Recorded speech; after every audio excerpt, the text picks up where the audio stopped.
kasih ya Tuhan buat kasih setia Tuhan yang tidak ada habis-habisnya.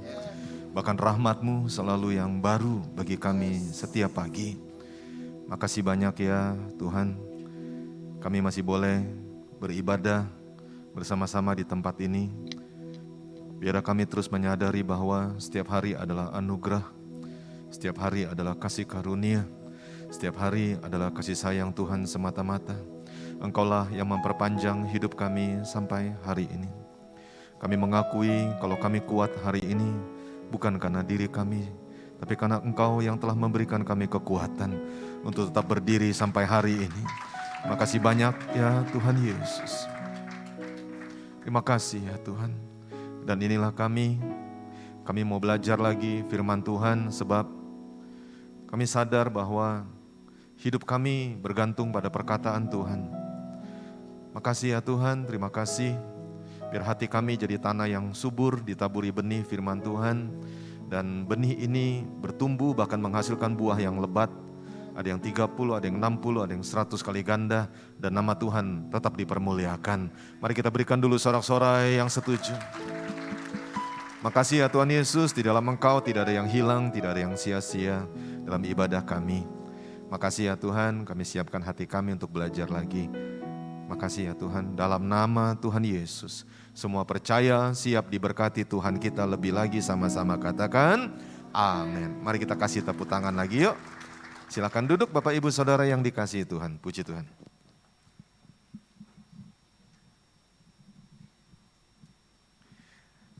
Shalom Bapak Ibu, puji Tuhan. Yang masih bisa dengar suara saya bisa tolong lambaikan tangannya, puji Tuhan. Wow, terima kasih ya Bapak Ibu untuk responnya. Dan hari ini kita akan belajar tentang satu topik tema khotbah yaitu I hate Mondays atau aku benci hari Senin. Ada orang yang memakai moto semacam ini sepanjang hidupnya, saudara. Tapi sebelum kita kupas lebih lanjut, mari kita belajar dulu pengertian-pengertian tentang apa yang Tuhan ajarkan. Sebentar ya Bapak Ibu. Yes. Bapak Ibu yang terkasih ya, Tuhan itu mengajarkan kepada saya untuk disampaikan kepada umat Tuhan. Waktu firman Allah itu datang kepada kita manusia, setan itu selalu Bapak Ibu, dia segera berusaha untuk mencurinya. Dan yang menariknya setan hanya dapat mencuri firman Tuhan itu, dia hanya dapat melakukannya kalau kita itu nggak ngerti firman Tuhan. Jadi kita harus menyadari bahwa mungkin bagi kita biasa untuk setiap firman yang kita dengar. Tetapi bagi Tuhan itu luar biasa karena firman itu adalah Tuhan itu sendiri. Setuju katakan yes. Jadi apa yang iblis kerjakan? Dia selalu berusaha. Pada saat seseorang dengar firman, maka dia akan segera berusaha untuk mencurinya, Bapak Ibu. Nah, konsentrasi perhatikan. Untuk firman Tuhan yang didengar oleh manusia saja, iblis segera berusaha untuk mencurinya. Jadi perhatikanlah baik, iblis itu tidak suka kalau seseorang itu ibadah sungguh-sungguh kepada Tuhan dengan dengaran akan firman Tuhan. Jadi setiap kali Bapak Ibu mau ke gereja, selalu saja bisa ada halangan, entah keributan kecil kah, atau masalah di rumah kah, keterlambatan kah, atau hal-hal yang mengganggu sehingga kita sepertinya dihalangi untuk ibadah.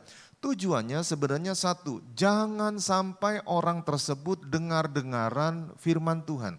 Sebab kalau sampai dia dengar-dengaran firman Tuhan, maka hidupnya akan diubahkan. Tapi syukur kepada Tuhan, Tuhan menghantarkan kita semua sampai di sini dengan selamat dan kita masih dengar-dengaran firman Tuhan. Ayo tepuk tangan dulu yang kencang buat Tuhan kita yang baik.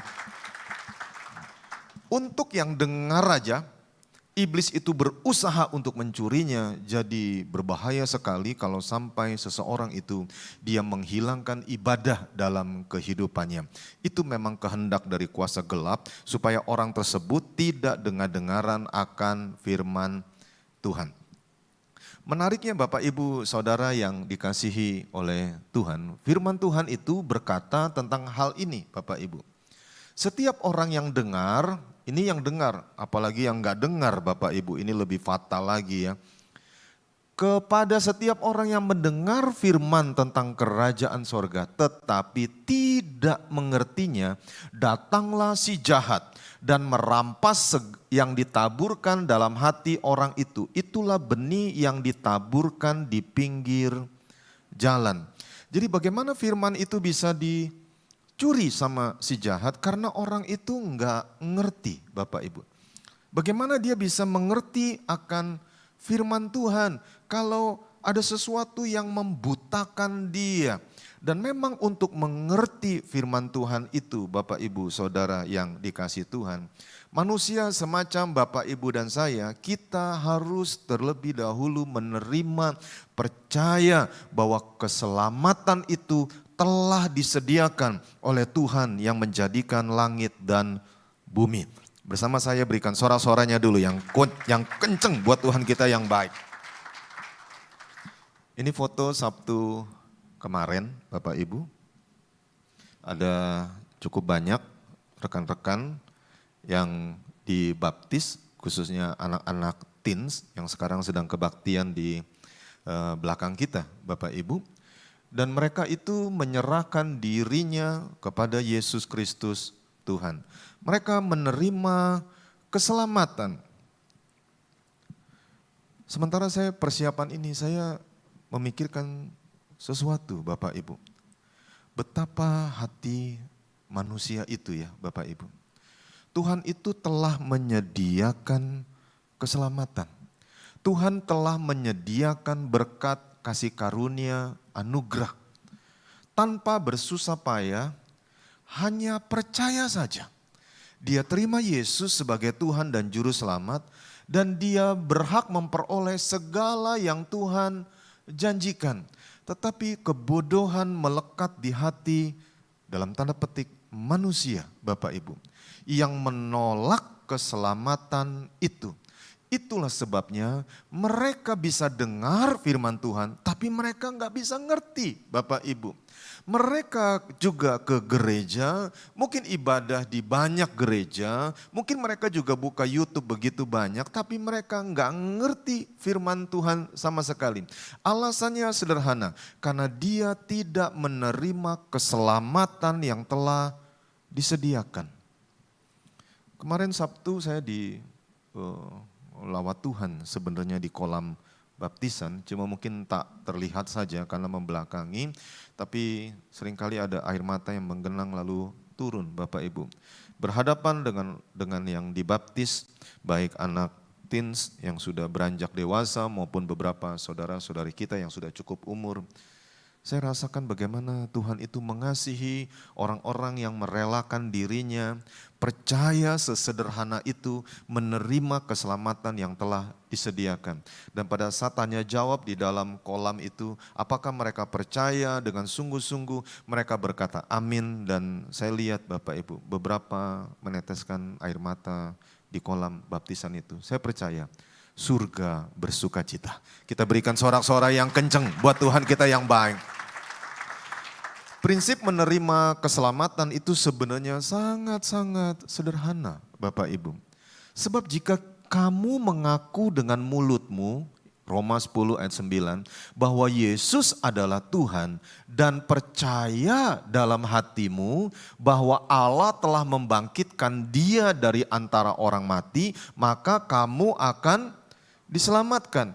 Hanya mengaku saja dengan mulut, Yesus adalah Tuhan. Lalu percaya bahwa Tuhan telah membangkitkan Yesus yang telah mati bagi manusia untuk menyelamatkan kita dari antara orang mati. Lalu kemudian semudah itu Bapak Ibu, seseorang menerima keselamatan. Sebab firman Tuhan berkata, karena dengan hati orang percaya dan dibenarkan, dan dengan mulut orang mengaku dan diselamatkan. Lagi firman Tuhan berkata demikian. Mari kita baca sama-sama dengan suara kuat.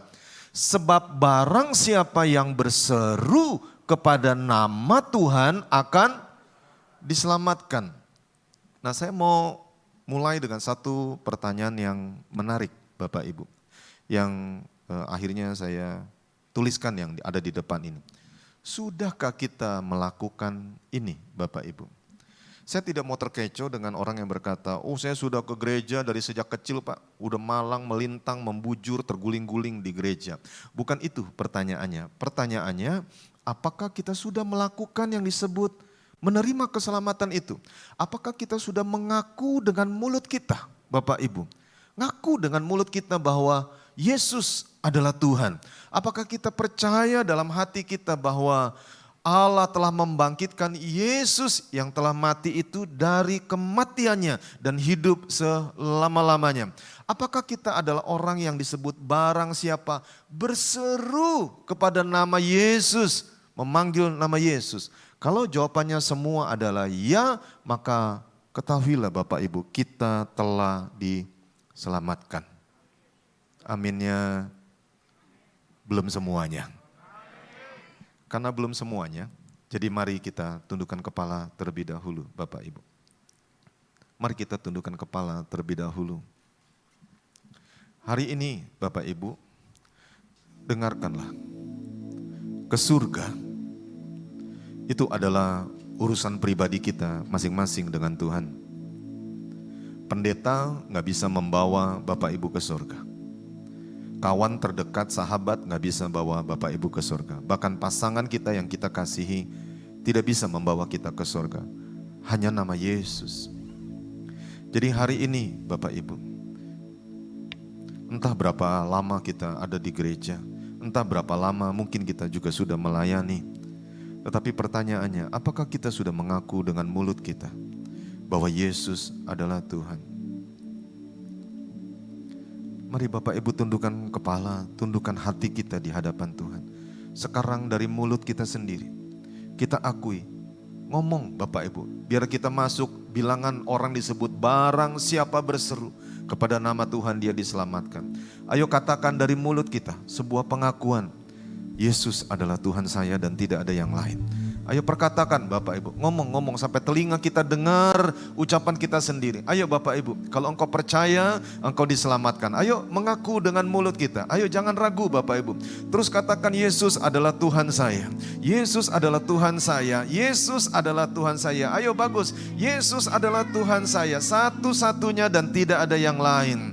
Lalu kemudian taruhlah di dalam hati kita bahwa kita percaya Tuhan telah membangkitkan Yesus yang sudah mati, hidup kekal untuk selama-lamanya. Ayo berdoa, Bapak Ibu berdoa. Katakan Tuhan aku percaya, Tuhan aku percaya, Tuhan aku percaya. Sebab aku percaya bukan karena melihat, namun karena firman-Mu yang selalu digenapi di hidupku. Ku percaya bukan karena melihat, nah firman-Mu tiada pernah berubah. Mari yang sudah mengaku dengan mulutnya bangkit berdiri sama-sama. Ayo katakan, sebab aku percaya bukan karena. Dimanapun kau berada Bapak Ibu, ayo bangkit berdiri dan perkatakan, nabi di hidupku ku percaya bukan karena melihat, namun karena firman-Mu tiada pernah berubah. Sebelum duduk, Bapak Ibu buka mata sebentar, saya mau tanya siapa yang sudah mengaku dengan mulutnya bahwa Yesus adalah Tuhan, bisa lambaikan tangannya, baik yang ikut ibadah online juga. Siapa yang percaya dalam hati bahwa Allah telah membangkitkan Yesus dari antara orang mati, bisa lambaikan tangan. Saya cuma mau bilang selamat Bapak Ibu, kita sudah diselamatkan. Ayo kasih tahu kiri kanan bahwa engkau sudah diselamatkan. Ayo kasih tahu kiri kanan engkau sudah diselamatkan. Ayo kasih tahu engkau sudah diselamatkan. Kita sekarang ada di tangannya Tuhan. Tepuk tangan dulu yang kencang buat Tuhan kita yang baik. Silakan duduk Bapak Ibu yang juga ikut ibadah online. Terima kasih buat responnya dan open video. Saya bisa melihat karena ada layar TV cukup besar di hadapan saya. Bagaimana respon yang ikut ibadah online juga. Saya berdoa biar berita ini juga menyebar kemana-mana. Dari tempat ini saya mau ucapkan selamat Bapak Ibu. Bapak Ibu telah diselamatkan. Dan perhatikan manfaatnya. Setelah kita diselamatkan, kita ini sekarang ada di dalam tangan Tuhan Bapak Ibu. Artinya apa? Kita ada dalam penjagaannya Tuhan yang hebat itu. Roma 10 ayat 28. Mari kita baca ayat ini. Dan aku memberikan hidup yang kekal kepada mereka. Dan mereka pasti tidak akan binasa sampai selama-lamanya. Itulah sebabnya ke sorga bagi kita yang tadi sudah mengaku dengan mulut dan hati percaya bahwa Allah membangkitkan Yesus dari antara orang mati. Tuhan bilang tidak akan binasa sampai selama-lamanya. Jadi keselamatan itu adalah pasti. Bukan mudah-mudahan, keselamatan itu pasti. Katakan yes. Dan ajaibnya manfaatnya adalah tidak, dan seorang pun tidak akan merebut mereka dari tanganku, kata Tuhan. Artinya ini sudah fix Bapak Ibu. Tidak akan berubah bahwa tidak ada seorang pun manusia dengan alasan apapun, dengan intimidasi model bagaimanapun yang bisa merebut Bapak Ibu yang sudah percaya dari tangannya Tuhan. Kasih tahu kiri kanan, kita ada dalam tangan Tuhan. Ayo, kita ada dalam tangan Tuhan. Percaya, berikan sorak-soranya dulu yang kenceng buat Tuhan kita yang baik.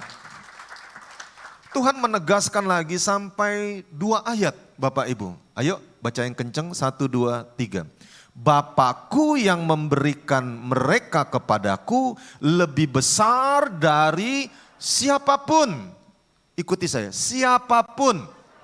Dan 1, 2, 3. Dan seorang pun tidak dapat merebut mereka dari tangan Bapa. Enggak ada Bapak Ibu, tidak ada yang bisa merebut kita yang sudah percaya dari tangan Bapa di sorga. Tidak ada Bapak Ibu, ikuti saya, tidak ada. Sekarang yang poin ini sudah ngerti, supaya firman Tuhan tidak dicuri, saya berdoa semuanya mengerti. Dan kalau sudah mengerti, tutup matanya sejenak, berikan tepuk tangan lagi, tanda terima kasih kepada Tuhan. Ayo Bapak Ibu berikan tepuk tangan tanda terima kasih kepada Tuhan. Dan manfaat yang luar biasa Bapak Ibu boleh buka mata. Karena kita ini telah menyerahkan hidup kita kepada Tuhan. Tuhan itu akan menjaga kita Bapak Ibu. Firman Tuhan ini sengaja saya dapat dari Tuhan, saya percaya Tuhan bicara sesuatu tentang dasar-dasar yang luar biasa. Meneguhkan kita bahwa Tuhan itu setelah kita serahkan hidup kita kepada Tuhan, Tuhan akan jaga Bapak Ibu. Itulah sebabnya bahkan dalam penderitaan nih, Paulus dia bilang begini, itulah sebabnya aku menderita semuanya itu. Dalam pemberitaan Injil maksudnya ya, semuanya ini. Tetapi aku tidak malu. Ada orang yang menderita karena Kristus lalu dia malu Bapak Ibu. Tapi Paulus tidak. Sebab Paulus bilang begini, karena aku tahu kepada siapa aku percaya. Dan aku yakin bahwa, ayo bantu saya baca dia 1, 2, 3. Dia berkuasa memeliharakan apa yang telah dipercayakannya kepadaku hingga pada hari Tuhan. Ikuti saya lagi yuk, kan di wadah ini kita belajar Bapak Ibu. Tuhan berkuasa memeliharakan apa yang telah dipercayakan kepada kita. Sepakat setuju katakan amin. Ayo tepuk tangan dulu yang kenceng buat Tuhan kita yang baik. Jadi Tuhan itu berkuasa memelihara Bapak Ibu semua. Sampai kepada hari Tuhan kekal selama-lamanya Bapak Ibu. Dan menariknya dalam kekristenan ini sangat-sangat berbeda Bapak Ibu. Bagi kita yang percaya kita harus ngerti dengan benar bahwa Tuhan tetap setia. Ikuti saya, Tuhan tetap setia.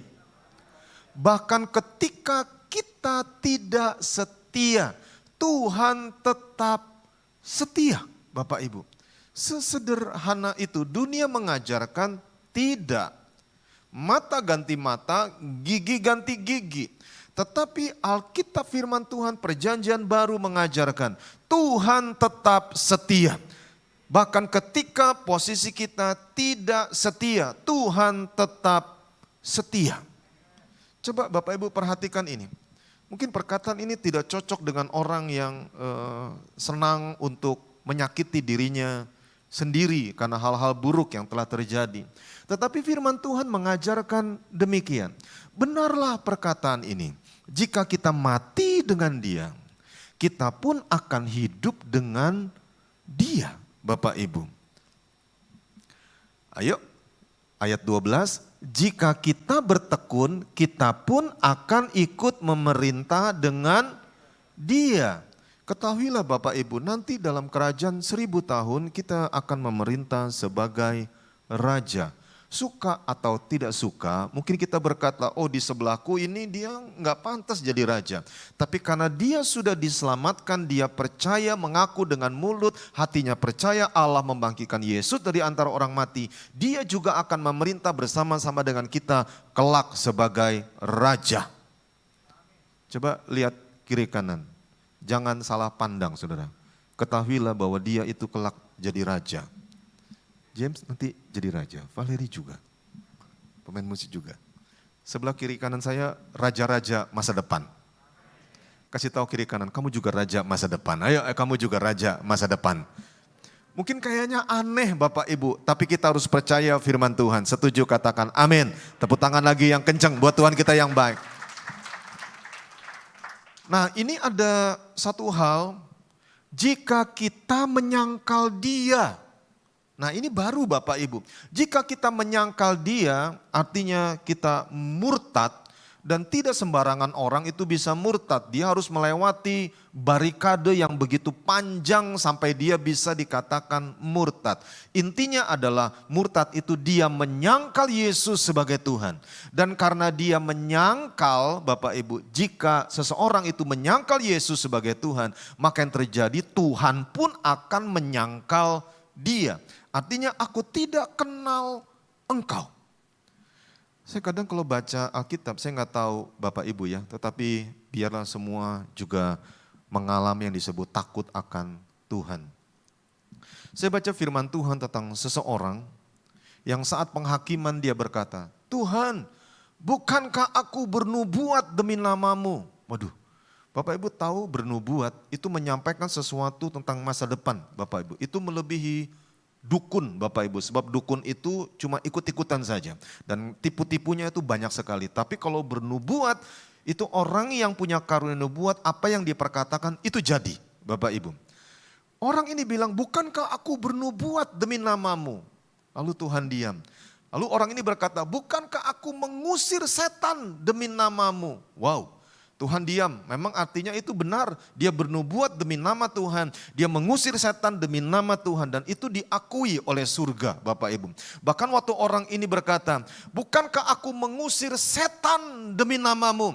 Surga juga mengakuinya. Iya, tetapi pada akhirnya Tuhan bilang begini. Aku tidak mengenal engkau. Anyahlah dari hadapanku. Kenapa Bapak Ibu? Sebab dalam pelayanannya dia memakai nama Tuhan, tapi di hatinya dia menyangkal Tuhan. Semua dia lakukan untuk kepentingan diri dia sendiri. Entahkah dia dapat nama, entahkah dia dapat fulus, entahkah dia dapat gengsi, entahkah dia dapat perhatian orang. Tapi dia lakukan itu intinya buat diri dia sendiri. Sehingga Alkitab akhirnya mengajarkan, aku tidak mengenal engkau. Enyahlah dari hadapanku, kamu sekalian pembuat kejahatan. Saya berdoa itu tidak kejadian di tempat ini. Kita semua mengasihi Tuhan sampai akhir. Sepakat berikan sorak-soranya yang kencang buat Tuhan kita yang baik. Berhati-hatilah untuk Bapak Ibu kita semua yang sudah berkecimpung dalam pelayanan. Supaya jangan sampai kita menyangkal Tuhan. Nah, bagaimana kalau kita tidak setia? Artinya Tuhan sudah bilang jangan, tapi kita lanjut terus Bapak Ibu. Karena kedagingan, karena hawa nafsu kita, karena kesombongan kita, karena keduniawian kita. Itu disebut kita tidak setia Bapak Ibu. Satu hal, mari perhatikan baik. Di hati kita terdalam kita tetap mengasihi Tuhan. Tapi kita pernah melakukan hal yang disebut tidak setia. Ini yang harus kita ingat Bapak Ibu. Dia tetap setia. Sekalipun rasanya, enggak lah aku layaknya digebukin, dipukulin, aku layaknya dirajam batu sampai mati. Ketahuilah dia tetap setia. Tuhan kita tetap setia karena Tuhan tidak dapat menyangkal dirinya sendiri. Kita berikan tepuk tangan buat kebaikan dan kasih Tuhan yang luar biasa. Perhatikan pengajaran ini Bapak Ibu.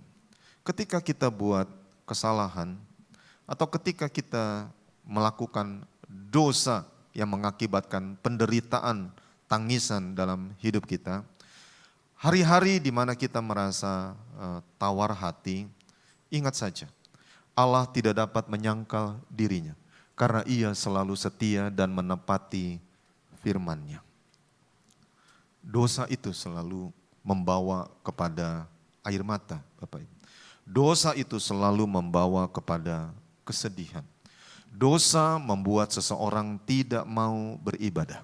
Dosa membuat seseorang tidak lagi melakukan hal-hal yang baik yang dia dulu lakukan ada bersama-sama dengan Tuhan. Karena dosa menarik dia dari hadirat Tuhan. Kegelapan itu tidak menyukai terang Bapak Ibu. Tidak heran orang yang rohaninya disebutnya turun Bapak Ibu. Dia mulai ogah-ogahan dalam banyak hal-hal rohani. Sebenarnya yang menarik dia adalah kuasa kegelapan itu. Jadi kalau tiba-tiba rasa hati kita mulai tawar Bapak Ibu. Rasanya mulai biasa-biasa saja. Bahkan kita mulai jadi tukang kritik nomor 1 di kebanyakan orang. Ketahuilah, jangan-jangan kerohanian kita lagi bermasalah cukup hebat. Mari hari ini kita kembali kepada Tuhan. Ingatlah bahwa Tuhan itu setia. Tuhan pasti menepati firman-Nya. Ini bukan license to sin Bapak Ibu. Ini bukan lisensi untuk berbuat dosa. Kasih karunia itu diberikan kepada kita bahwa Tuhan itu setia. Bukan berarti kita berkata demikian, wow enak aku lakukan dosa apa aja. Oh aku pasti diampuni, Tuhan saya setia. Bukan begitu Bapak Ibu, bukan begitu pengertiannya.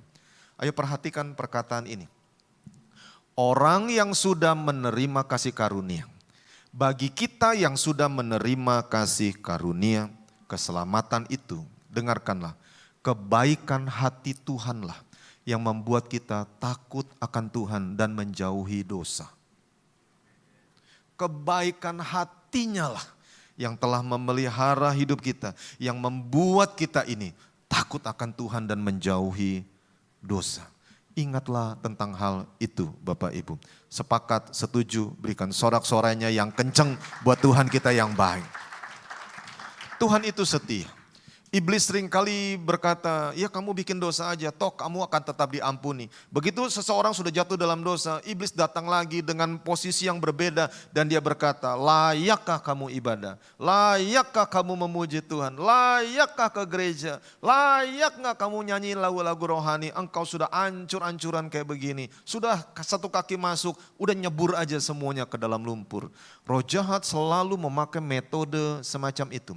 Tetapi satu hal ingatlah baik, waktu rasa hati kita tawar, waktu kita tahu kita dalam posisi berdosa, mari kita kembali kepada Allah yang setia. Sebab Tuhan tidak dapat menyangkal dirinya. Sepakat, setuju, katakan amin. Baik, saya mau lanjutkan Bapak Ibu tentang dasar-dasar pengertian ini. Apa yang dimaksud dengan hidup yang saleh itu? Hidup yang suci itu. Kesucian adalah buah karena kita sudah lahir baru Bapak Ibu. Bukan karena kita lakukan sendiri, kita ini disucikan oleh karena darah Yesus Kristus Tuhan yang mengalir di Kalvari itu. Menghapus dosa-dosa kita. Dan Tuhan punya perjanjian darah atas kita. Coba yang bersama saya tolong lambaikan tangan. Dengar saudara, Tuhan punya perjanjian darah dengan kita. Setiap kali seseorang melakukan perjanjian, itu Tuhan itu melihatnya Bapak Ibu. Perjanjian apa aja di dunia ini Tuhan memperhatikannya. Ada yang berjanji bahkan di atas meterai. Bahkan kalau suku Indian zaman dulu mungkin berjanjinya dengan makanan. Bahkan mereka juga yang di satu negara tertentu mereka bisa potong bagian tubuh mereka waktu darah mengalir. Satu juga potong bagian tubuhnya darah mengalir lalu mereka tempelkan dan mereka berkata darah kita jadi satu. Sepertinya kuat tapi tidak lebih kuat dari perjanjian darah Tuhan dengan kita. Ada perjanjian garam, ada perjanjian yang lain, itu memang cukup kuat. Tapi yang terkuat adalah perjanjian darah dan Tuhan punya perjanjian darah dengan kita. Darah Tuhan sudah menjadi satu dengan darah kita. Ingat setiap kali perjamuan kudus, inilah darahku. Waktu kita minum itu, kita percaya bahwa darah Tuhan sudah campur jadi satu dengan darah kita.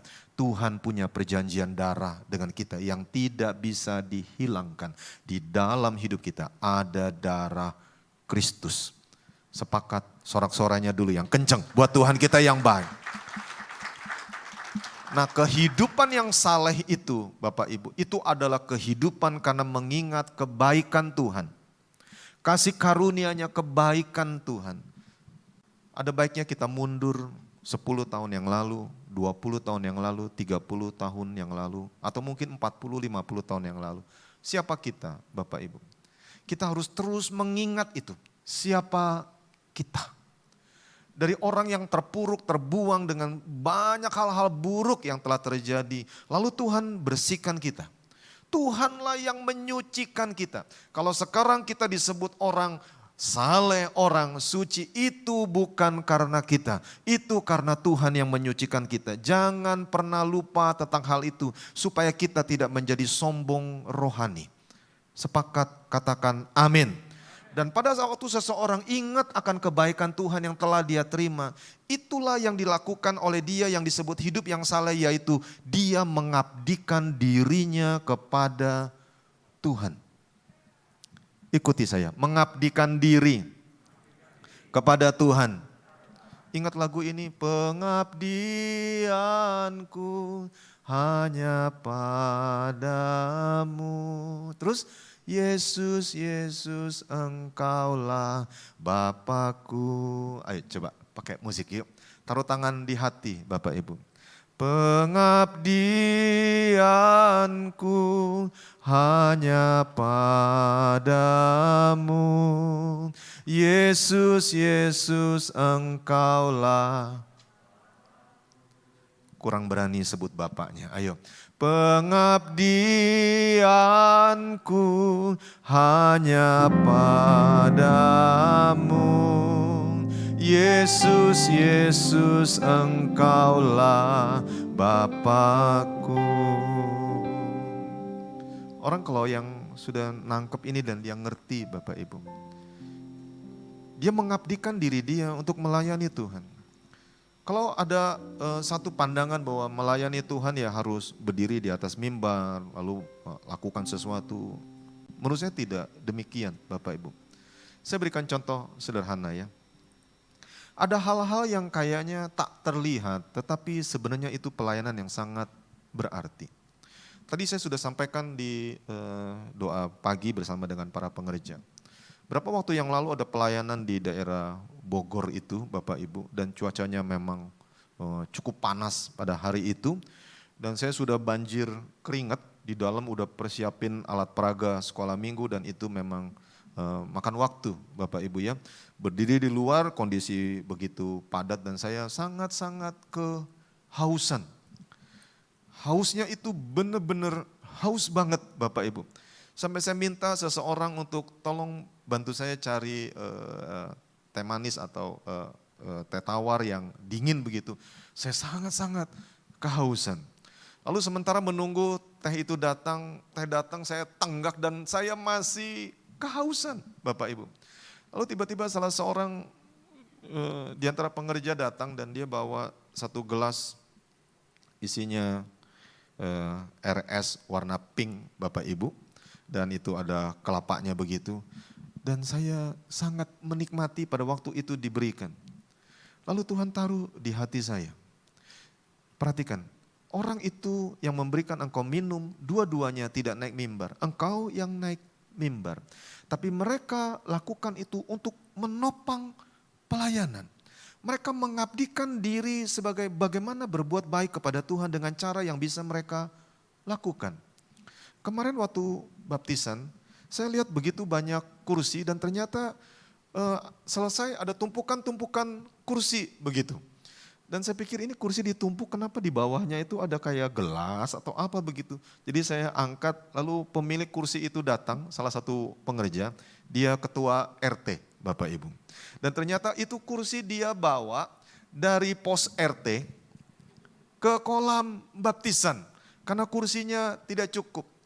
Pada akhirnya saya memikirkan sesuatu, orang yang bawa kursi itu tidak ada anggota keluarganya yang dibaptis. Yang dibaptis itu mungkin ada anak pengerja. Yang dibaptis itu mungkin ada jemaat atau pengerja. Tetapi dia sendiri tidak mempunyai keluarga inti yang dibaptis. Karena semuanya sudah dibaptis. Dan dia tidak lakukan apa-apa di sana kecuali hanya bawa kursi saja. Dan ikut menopang dalam doa. Itu pun dari jauh. Tidak nampak di foto. Tetapi Tuhan taruh di hati saya, begitulah cara orang mengabdikan diri kepada Tuhan. Dengan adanya kursi itu, yang dibaptis bisa duduk dengan tenang dan berikutnya nama Tuhan dipermuliakan. Kita berikan sorak-sorai yang kencang buat Tuhan kita yang baik. Hari ini Bapak Ibu mungkin bekerja, bekerjalah dengan saleh. Engkau punya usaha, berusahalah dengan saleh Bapak Ibu. Artinya gini, lakukan itu sebagai pengabdian diri kepada Tuhan. Lakukan itu seperti untuk Tuhan dan bukan untuk manusia. Dan pada akhirnya kelak setelah Bapak Ibu diberkati, belajarlah untuk jadi berkat bagi banyak orang. Tidak selalu uang Bapak Ibu ya, tidak selalu uang. Berapa sih harga satu gelas es yang di dalamnya gelas kecil Bapak Ibu? Yang dalamnya ada kelapa itu. Saya rasa saya sanggup beli, bahkan mungkin cukup banyak belinya Bapak Ibu. Tapi ini bukan masalah uang Bapak Ibu. Masalah bagaimana kita menjadi berkat bagi banyak orang, itu yang terpenting. Saya berdoa kita semua hidup saleh di hadapan Tuhan. Artinya kita mengabdikan hidup kita, diri kita kepada Tuhan. Bersama saya berikan sorak-soranya lagi yang lebih kuat buat Tuhan kita yang baik. Dan untuk itu Bapak Ibu, sebenarnya ya, ini manfaat yang luar biasa nih. Tuhan itu telah memberi kita Bapak Ibu. Jadi untuk seseorang jadi berkat, pasti dia sudah diberkati lebih dulu. Tuhan itu telah memberi kepada kita segala sesuatu yang kita butuhkan untuk kita mengabdi kepada Tuhan. Setiap orang itu porsinya masing-masing Bapak Ibu. Ada yang diberikan Tuhan tenaga, tenaganya kayak gak ada habis-habisnya buat Tuhan. Ada yang diberikan Tuhan hikmat dan akal budi untuk memikirkan banyak perkara buat kerajaan Tuhan. Dan itu mengalir tidak ada habis-habisnya. Ada yang dapat bendahara sorga. Itu gak ada habis-habisnya. Ada yang dapat tongkat kepemimpinan, tongkat pengembalaan. Itu juga tidak ada habis-habisnya. Itu sebenarnya sudah diberikan oleh Tuhan. Dan itu penting buat kita mengabdi kepada Tuhan. Saudara yang terkasih, mari kita baca firman Tuhan ini yuk. 1, 2, 3. Kasih karunia dan damai sejahtera melimpahi kamu oleh pengenalan akan Allah dan akan Yesus Tuhan kita. Ikuti saya, mengenal Tuhan. Karena kuasa ilahinya telah menganugerahkan kepada kita segala sesuatu yang berguna untuk hidup yang saleh. Oleh apa? Oleh pengenalan kita akan Dia. Ikuti saya, tulisan di atas ini, telah. Ayo 1, 2, 3. Telah. Jadi itu telah diberikan Bapak Ibu. Jadi jangan katakan, oh saya gak punya modal untuk melayani Tuhan. Nantilah kalau aku udah suci banget baru aku melayani Tuhan. Bukan Bapak Ibu, bukan begitu pengertiannya. Tadi kita sudah lakukan, kita percaya Yesus sebagai Tuhan dan Juru Selamat. Kita mengaku dengan mulut kita, hati kita percaya. Kita sudah disucikan 100%. Jadi jangan tunda, oh nantilah kalau aku udah hidup suci. Itu lain ceritanya Bapak Ibu, lain ceritanya. Sejak kita terima Yesus sebagai Tuhan dan Juru Selamat, ayo fokus, perhatikan Bapak Ibu ya. Roh Kudus, tolong kami. Perhatikan Bapak Ibu. Sejak kita terima Yesus sebagai Tuhan dan Juru Selamat, segala sesuatu yang kita butuhkan untuk mengabdi kepada Tuhan itu telah disediakan. Termasuk berkat-berkat yang melimpah, katakan amin. Dan Tuhan mau Bapak Ibu kita itu mengenal Dia, ikuti saya, mengenal Dia yang telah memanggil kita oleh kuasanya yang mulia dan ajaib. Siapa yang panggil Bapak Ibu untuk ibadah di tempat ini baik secara online maupun tatap muka? Itu pasti Tuhan.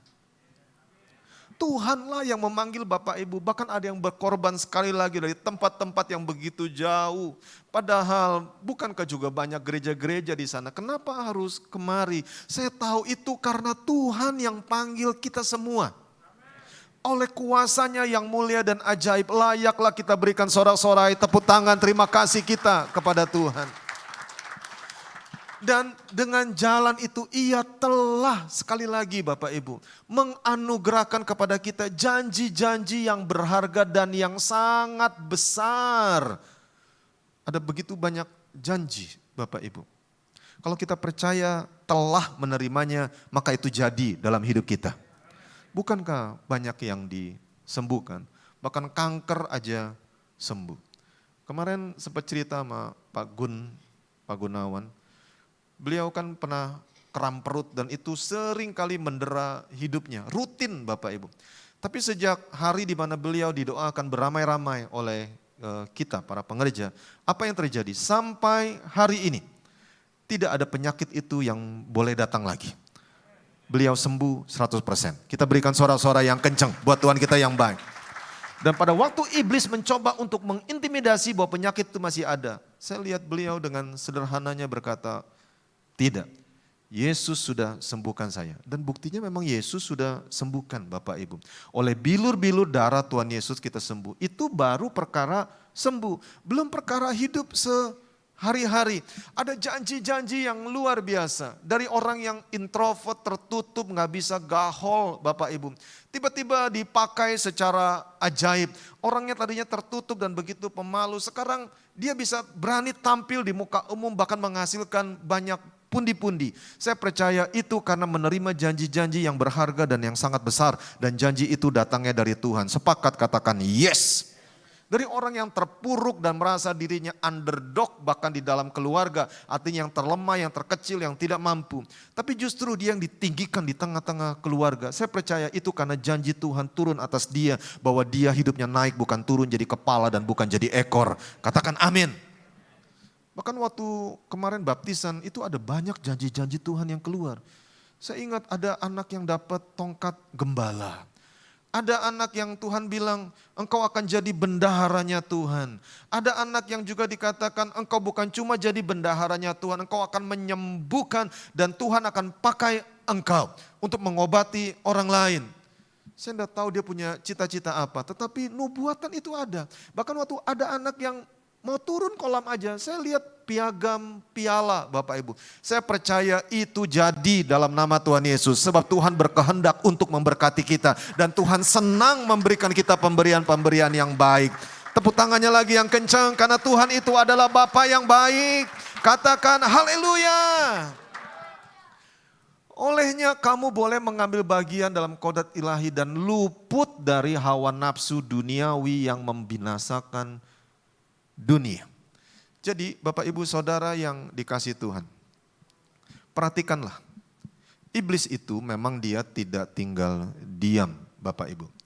Jadi tidak ada cara lain, kita ini harus berubah. Ikuti saya, berubah. Roh kita sudah berubah Bapak Ibu, sejak kita terima Yesus sebagai Tuhan dan Juru Selamat. Ayo fokus lagi. Roh kita ini sudah berubah sejak kita terima Yesus sebagai Tuhan dan Juru Selamat. Kita adalah ciptaan baru. Yang diciptakan baru itu roh kita. Ayo semua taruh tangannya di hati. Ayo ikuti saya. Roh saya diciptakan ulang. Diciptakan baru. Saya sudah lahir baru. Yang mengerti tepuk tangan dulu yang kenceng buat Tuhan kita yang baik. Dan roh kita ini memang sudah lahir baru, tetapi jiwa dan tubuh kita ini masih sama Bapak Ibu. Bahkan mental kita kemungkinan juga besar masih sama. Pola pikir kita masih sama Bapak Ibu. Bentuk badan kita juga masih sama. Nanti saya jelasin lagi pelan-pelan ya. Tetapi yang berubah itu memang roh kita Bapak Ibu. Itulah sebabnya waktu dikatakan berubahlah oleh pembaharuan budimu. Artinya pola pikir kita itu harus berubah Bapak Ibu. Sebab kita ini kan ada tubuh, ada jiwa, ada roh. Nah kita kembali ke tema ini. I hate Mondays. Aku benci hari Senin. Ini slogan yang umum Bapak Ibu. Kalau searching di internet, I hate Monday. Wah itu keluarnya bukan banyak banget. Bahkan ada satu tulisan yang nyeleneh, Monday hates you. Jadi bukan cuma lu benci sama hari Senin juga benci sama lu. Gitu kira-kira. Waktu saya baca slogan-slogan itu waktu persiapan ini Bapak Ibu, saya jujur agak miris. Ada orang yang menghabiskan seluruh hidupnya untuk membenci hari Senin. Kenapa? Karena sudah libur hari Minggu, Senin harus kerja lagi begitu. Jadi dia benci banget sama hari Senin dan dia percaya hari Senin itu hari yang terburuk bagi dia. Bahkan dia bukan cuma percaya, dia memperkatakan I hate Mondays. Lalu kemudian dia juga berharap sesadarnya dia atau tidak sadarnya dia bahwa hari itu memang jadi hari yang terburuk dan setiap minggu selalu berputar semacam itu Bapak Ibu. Memperbaharui pemikiran kita, pola pikir kita.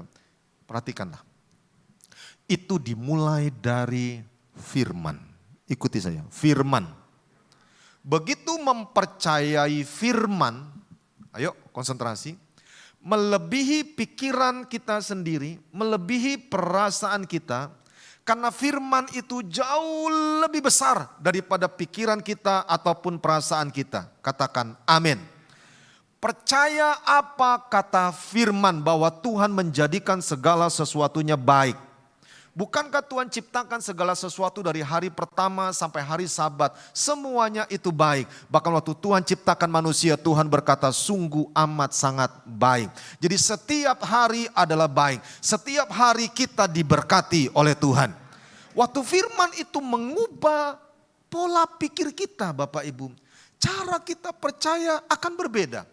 Mempercayai hari-hari, mempercayai perkataan orang, melihat, mempercayai kejadian demi kejadian, kita akan berbeda. Kenapa? Karena ada firman di hati kita. Waktu kita berkata-kata, itu juga beda Bapak Ibu.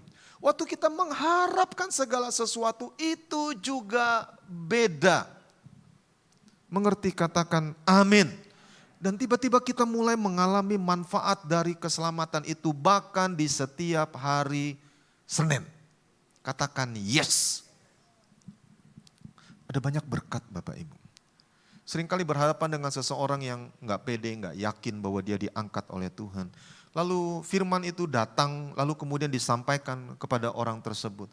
Dan saya melihat manifestasi yang luar biasa. Waktu seseorang itu mempercayai firman yang keluar, memang dari mulut manusia, tapi itu adalah firman Tuhan.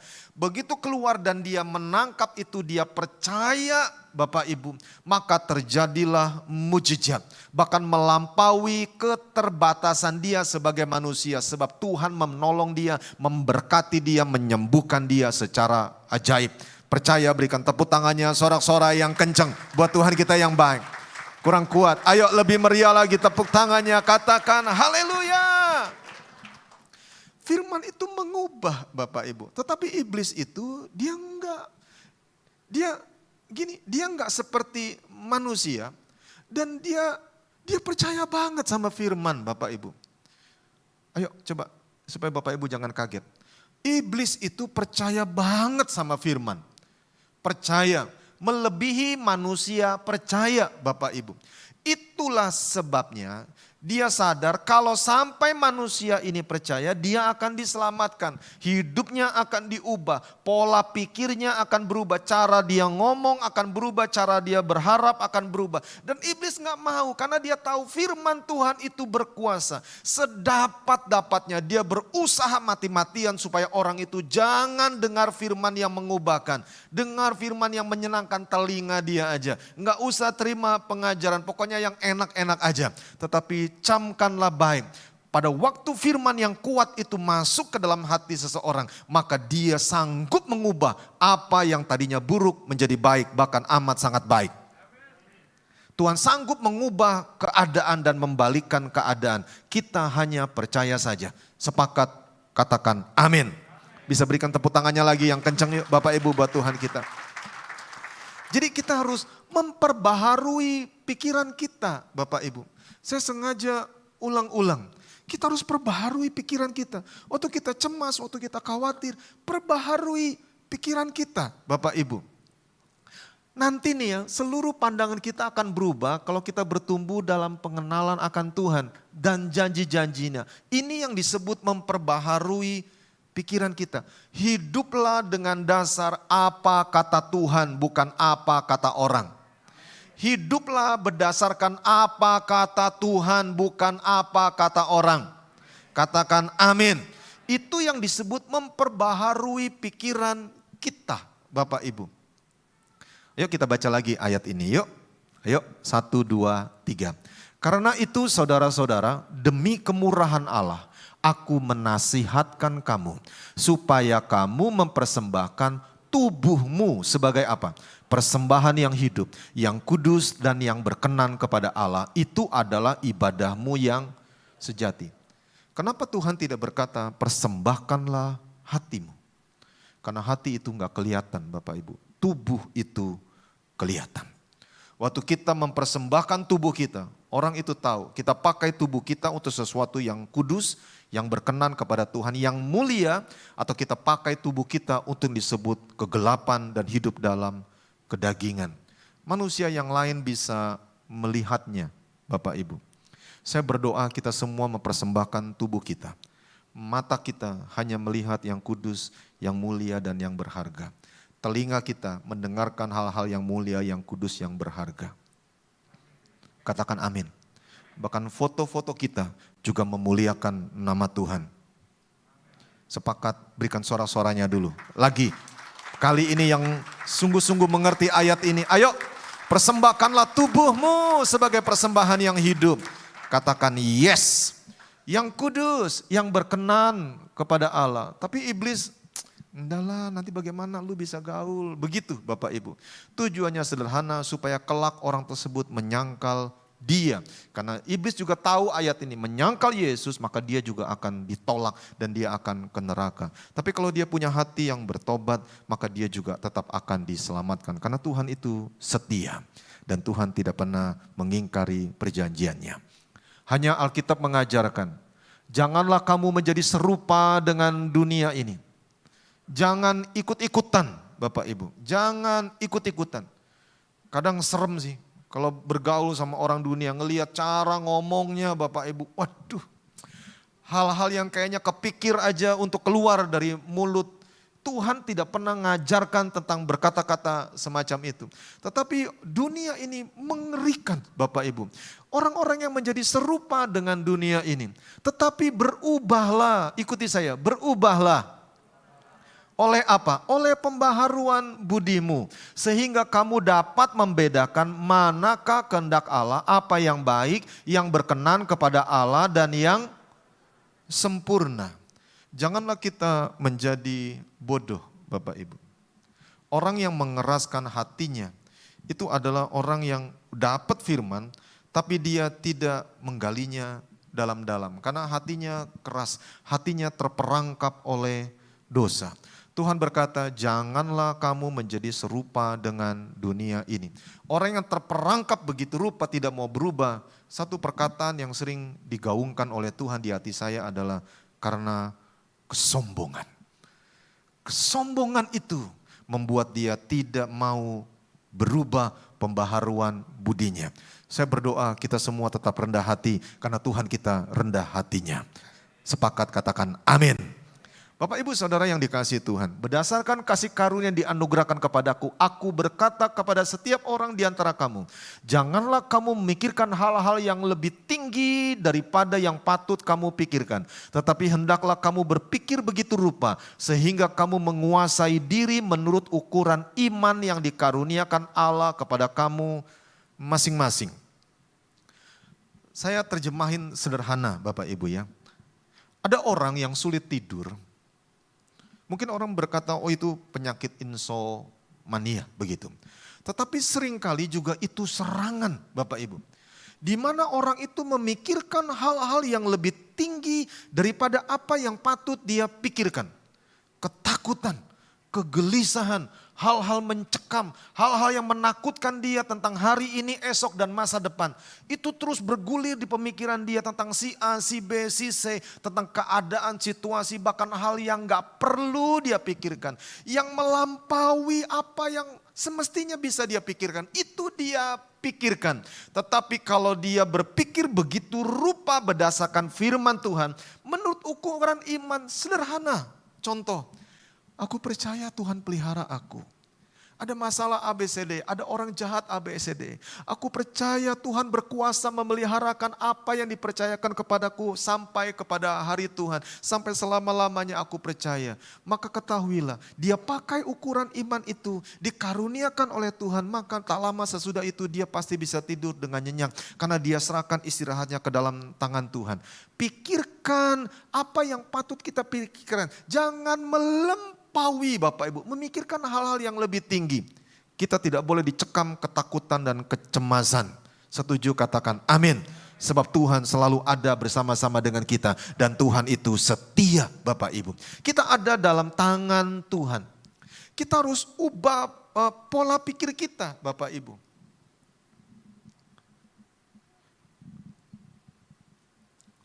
Tolong diuji Bapak Ibu ya.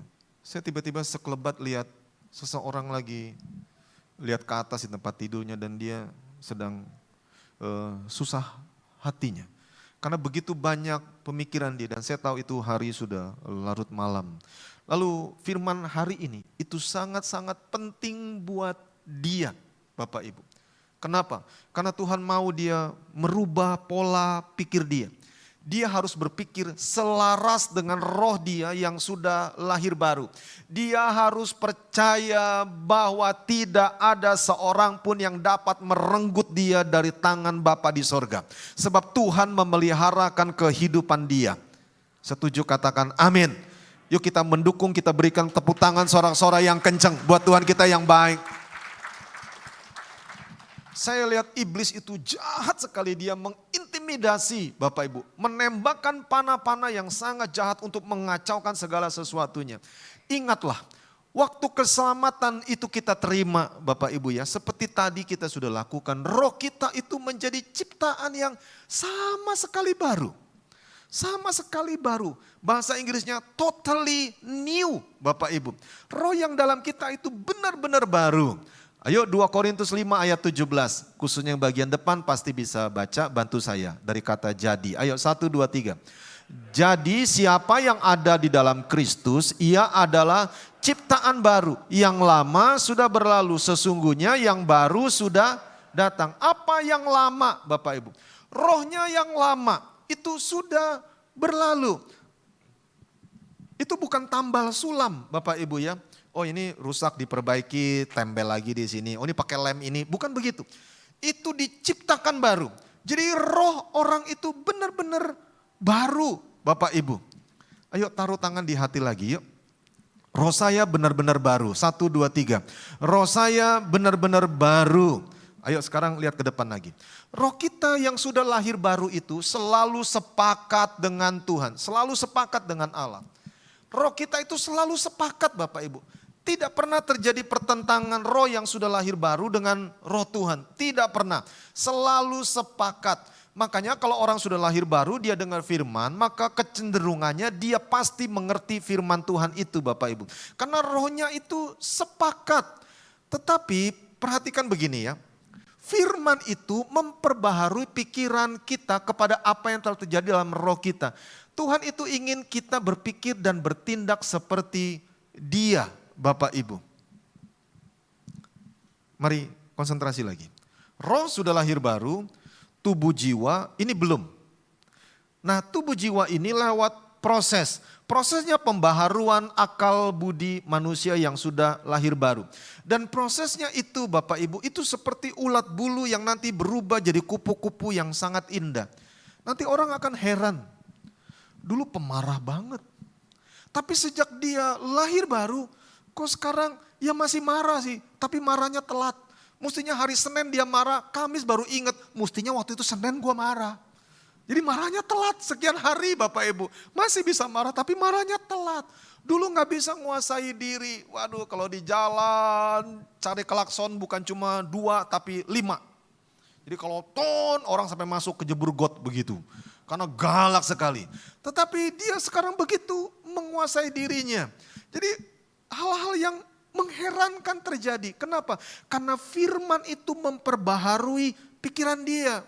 Dulu fotonya misalkan dia anak gadis ya, dulu fotonya asal aja setiap yang bisa ditampilkan dia tampilkan. Tetapi sekarang Roh Kudus mengingatkan dia, firman memperbaharui pikiran dia. Waduh kalau Tuhan Yesus lihat aku berpose kayak begini di foto di medsos, nanti orang bagaimana tanggapannya, apakah aku jadi berkat atau tidak. Lalu dia hapus semuanya Bapak Ibu. Sekalipun orang berkata jejak digital itu kejam, tapi dia mencoba untuk menghapusnya. Dan untuk berikutnya dia tidak mau lagi menampilkan gambar-gambar yang seronok semacam itu. Dan nama Tuhan dipermuliakan.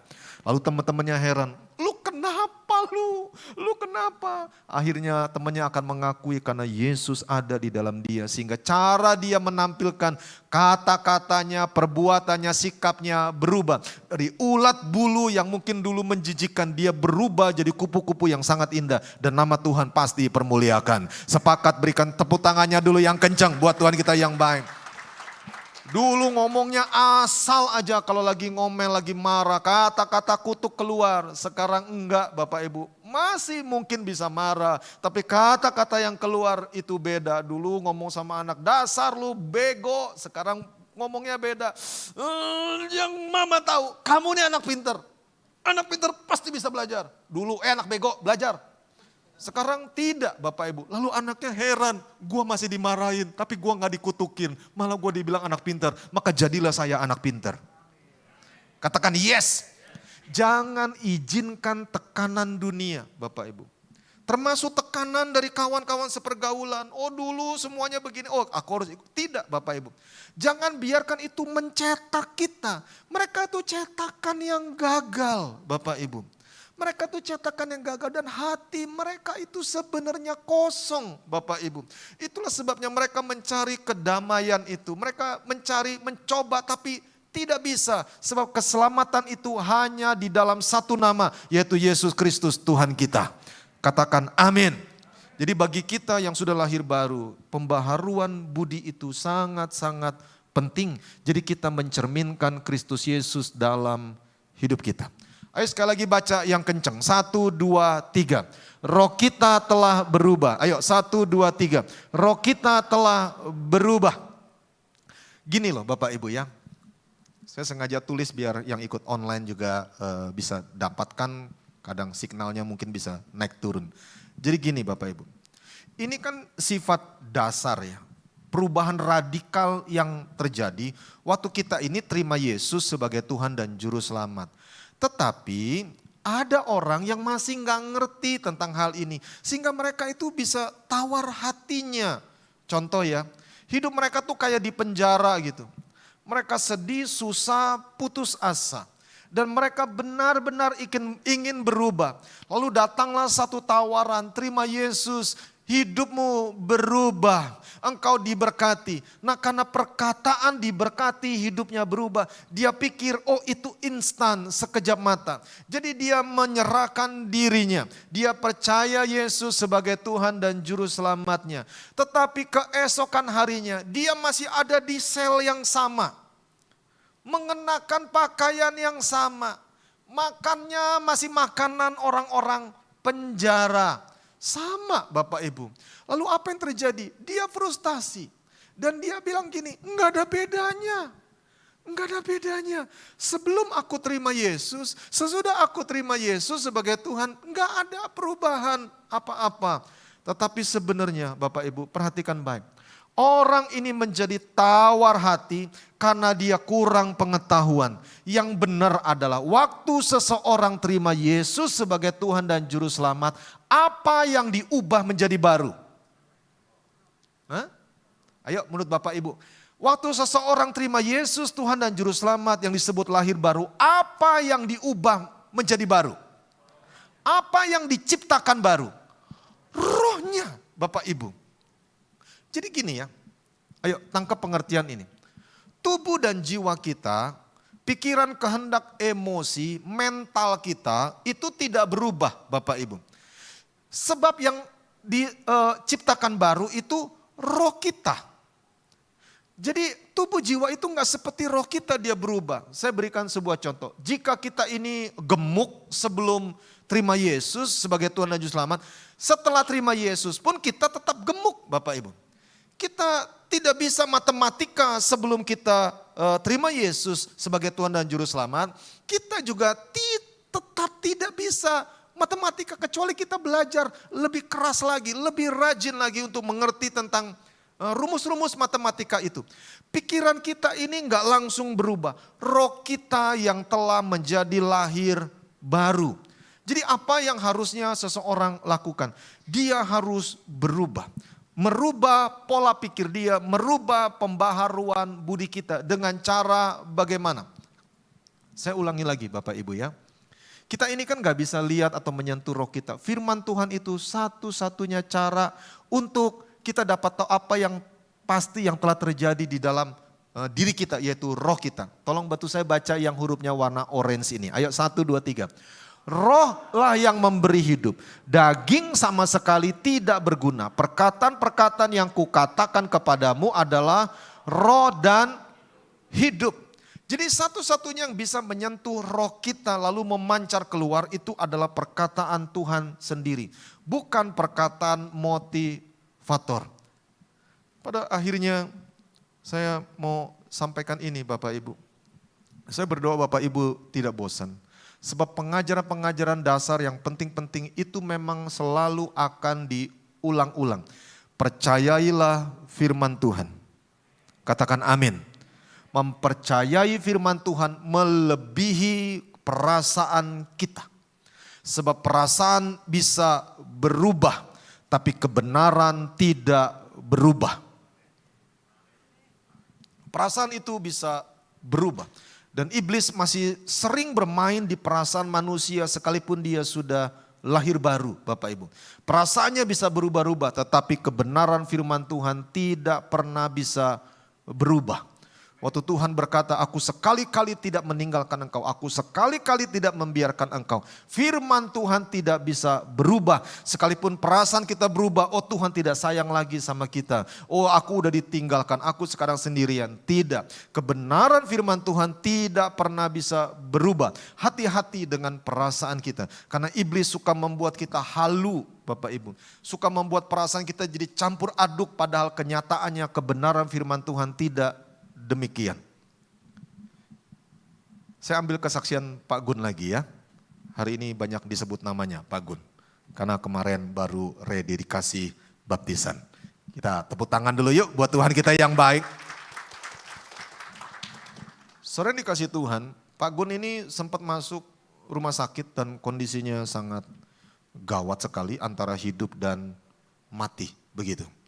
Nah di masa susahnya begitu, beliau tentu saja membutuhkan adakah yang berdoa buat saya gitu kira-kira. Lalu perasaannya diserang Bapak Ibu oleh kuasa kegelapan. Saya percaya itu 100% serangan yang membuat beliau jadi bisa halu Bapak Ibu bahwa tidak ada yang berdoa untuk engkau. Jadi terus ditembakkan panah-panah berapi bahwa tidak ada yang berdoa buat engkau. Enggak ada yang memperhatikan engkau. Orang gereja pun tidak memperhatikan engkau. Bukankah senang kalau ada yang SMS, ada yang tanya kabar kalau kita lagi sakit. Tetapi tidak ada yang berdoa buat engkau. Perasaannya bisa berubah Bapak Ibu. Tetapi beliau coba tepis perasaan itu dan lebih percaya kepada Tuhan yang mengasihi kehidupannya.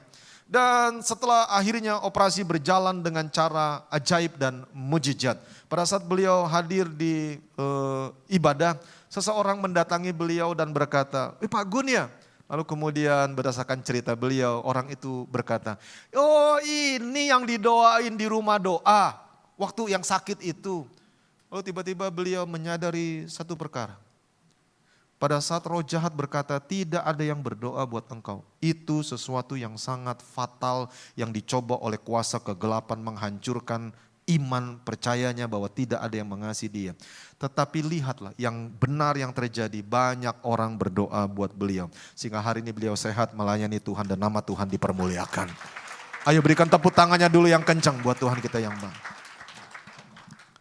Mungkin kita berkata, oh enggak ada yang doain kita. Lagi kita susah, belum tentu Bapak Ibu.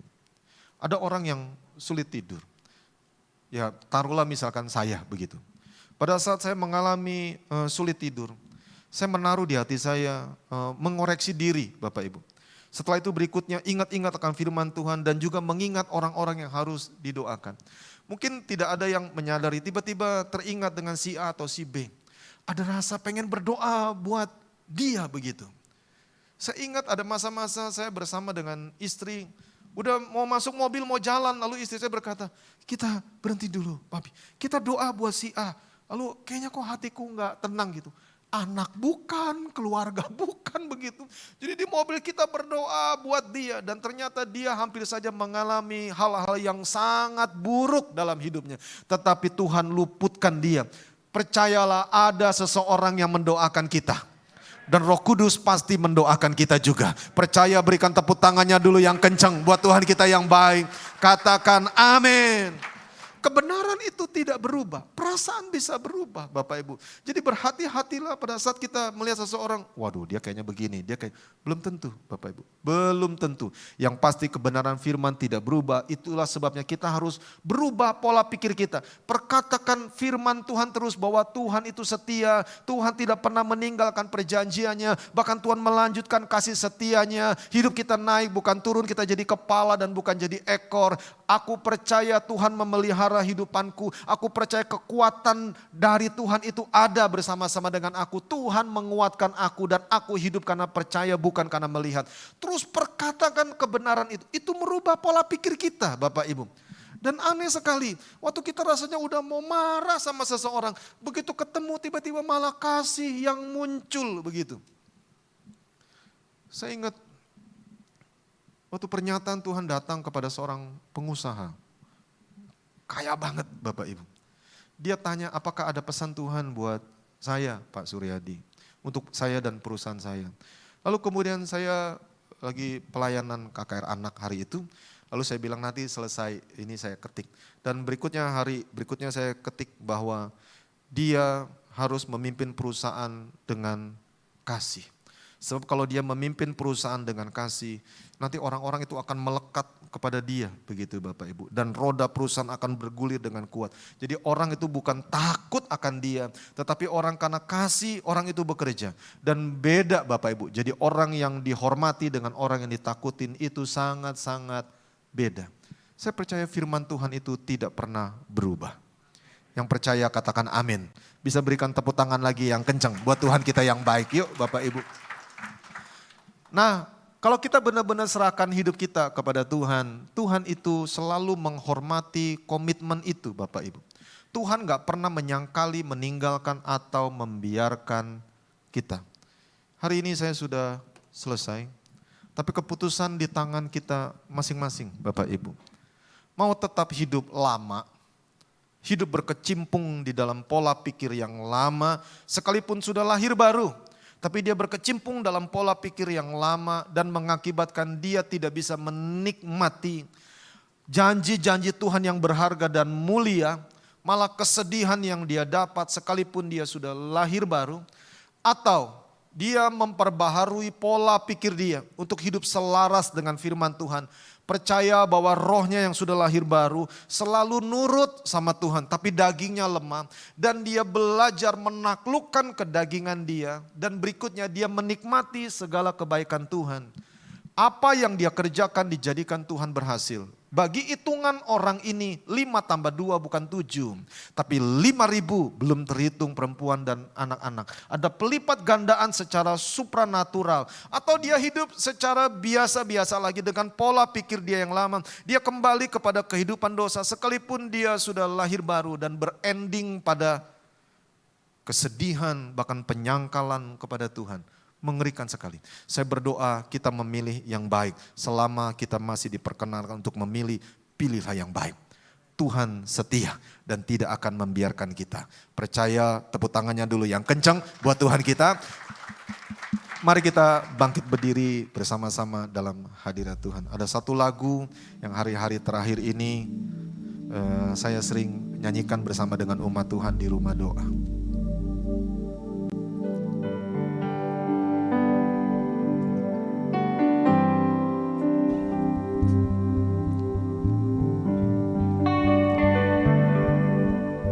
Terima kasih Tuhan.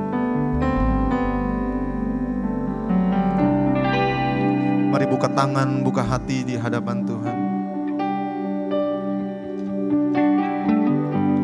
Siapakah yang dapat pisahkanku dari kasih-Mu?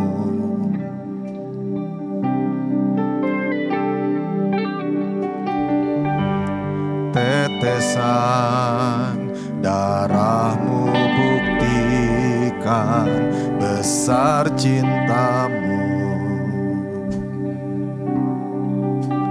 Sedalamnya lembah di hidupku, Engkau datang mengangkat hidupku.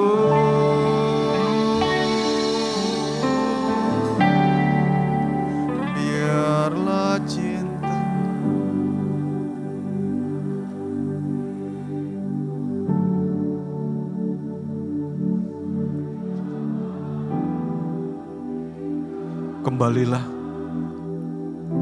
kembalilah.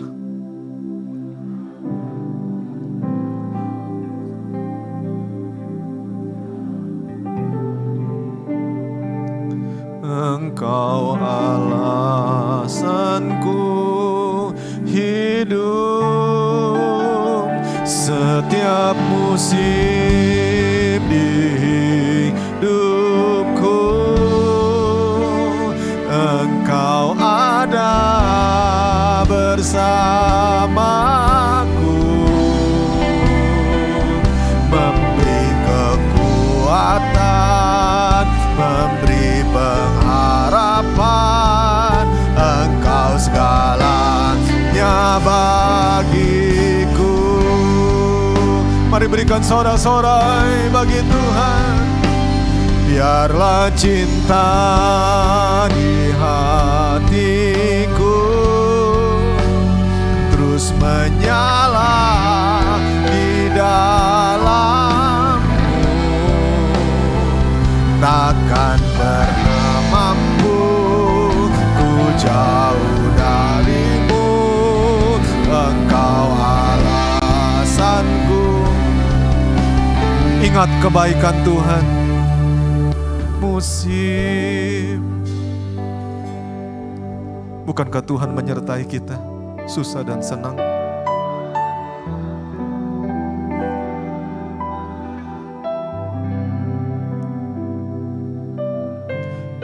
Kebaikan-Mu Tuhan memberi pengharapan. Engkau segala.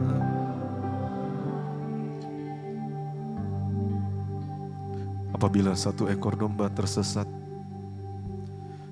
maka gembala yang baik meninggalkan 99 ekor dan mencari satu ekor yang hilang itu untuk digendong dan dibawa pulang. Di manakah engkau ada hari ini? Berubahlah. Berubahlah oleh pembaharuan budimu. Segala hal yang baik yang kau perlukan untuk pengabdianmu kepada Tuhan, Tuhan sudah menyediakannya. Tuhan, terima kasih. Terima kasih Tuhan. Hamba percaya hari ini ada orang yang kembali kepada Tuhan. Sekalipun 99 ekor harus ditinggalkan. Hamba tahu firman Tuhan tidak pernah berubah. Kasih Tuhan tidak pernah berubah, kekal selama-lamanya. Kepada Tuhan yang baik yang telah memanggil orang-orang berdosa. Untuk mereka tidak terpuruk ke dalam dosa terus menerus. Maka biarlah firman ini juga kuat keluar. Bahwa Tuhan mengasihi dia. Tuhan itu setia. Dan biarlah untuk berikutnya. Cinta yang Tuhan berikan buat Yesus selalu berkobar di hati kami. Mari yang rindu berikan tepuk tangannya bersama-sama bagi Tuhan. Ayo katakan, biarlah cinta di hatiku terus menyala di dalam. Mampu ku jauh darimu, Engkau alasanku hidup.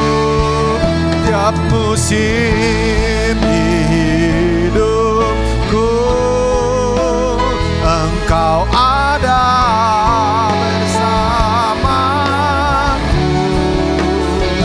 memberi kekuatan.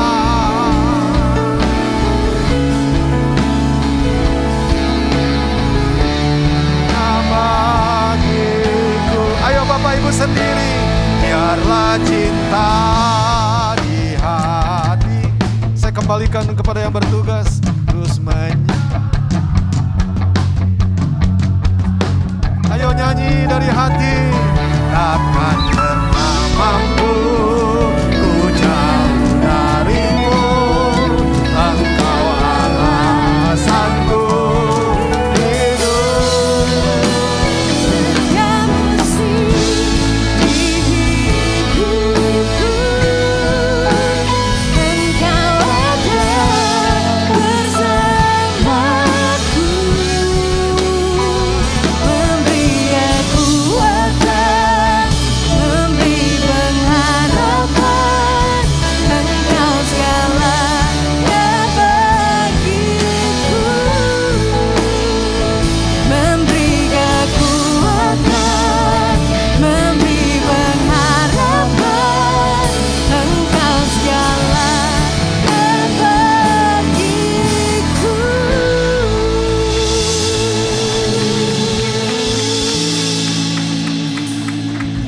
Biarlah cinta kami akan Engkau Tuhan